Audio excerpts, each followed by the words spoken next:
يا الله سلامنا أزنت نبياتوش مدمدميا بهونوت يا الله ملائكتنيا نبيو محمد لا يسفن የተወደዳችሁና የተከበራችሁ ውድ የኦአይቲ ተመልካቾቻችን ሰላምታችን በያላችሁበት ይድረሳችሁ።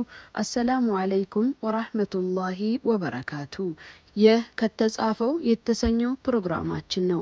በዚህ ዝግጅት የተጻፉ ወርቃማ የኢስላም ታሪኮችን የምንዳስስበት በመሆኑ እኔ ራህመት ታጁ ፕሮግራሙን አዘጋጅቼ ወደ እናንተ ያደረስኩ አብሬያችሁ ቆያለሁ። እስከ ዝግጅታችን ፍጻሜ አብራችሁን ቆዩ። ከተጻፈው ክፍል 16 ይጀምራል።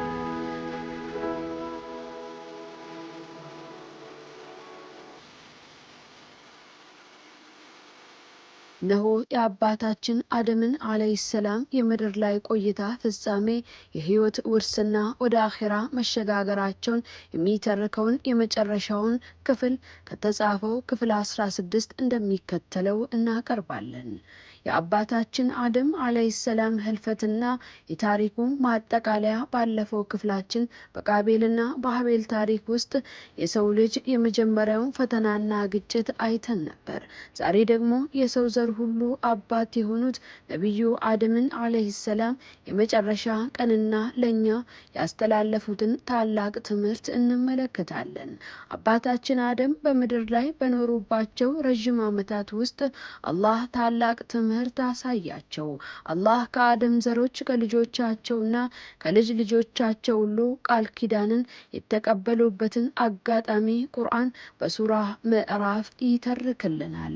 ይህም የሚያሳየው እያንዳንዱ የሰው ልጅ ገና ሳይወለድ በፊት በአላህ በጌትነቱ እንዲያምን ቃል መግባቱንና ይህም እውቀት በደማችን ውስጥ ያለ መሆኑን ነው። አባታችን አደም ምንም እንኳ ታላቅ ነቢይ ቢሆኑም እንደማንኛውም የሰው ልጅ ስህተትን የመስራትና የመርሳት ባህሪ ነበራቸው። አደም አለይሂ ሰላም በምድር ላይ ከ960 ወይም 1000 ዓመታት ያህል ከኖሩ በኋላ የሞት መላእክት መጡ። ልጆቻቸውን መርጦም አላህን ብቻ እንዲያመልኩና ከሸይጣን ተንኮል እንዲጠበቁም አደራ አሏቸው።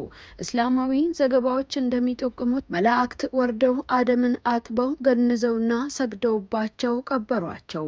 መላእክቱም ለአደም ልጆች ይህ ለእናንተ የተቀመጠ የሞት ስርዓት ነው አሏቸው። ቁርአን የሞትን አይቀሬነት እንዲህ ሲል ይገልጸዋል። ሁሉም ነፍስ ሞትን ቀማሽ ነች። አባታችን አደም አለይሂ ሰላም ከጀነት ወጥተው ወደ ምድር የወረዱበት እንደ ቅጣት ሳይሆን አላህ ምድርን እንዲያለሙና እንዲፈትኑ ስለቀደረና የሰው ልጅ ጉዞ ከጀነት ጀምሮ በምድር ፈተና አልፎ ተመልሶ ወደ ጀነት የመግባት ጉዞ ነው። አላህ ሁላችንንም አባታችን አደም ወደ ነበሩበት ሰፊው ጀነት በሰላም ይመልሰን። የአባታችን አደም ታሪክ በዚሁ ተፈጸመ። በቀጣይ በክፍል 17 እስከምንገናኝ ድረስ ወሰላሙ አለይኩም ወራህመቱላሂ ወበረካቱ።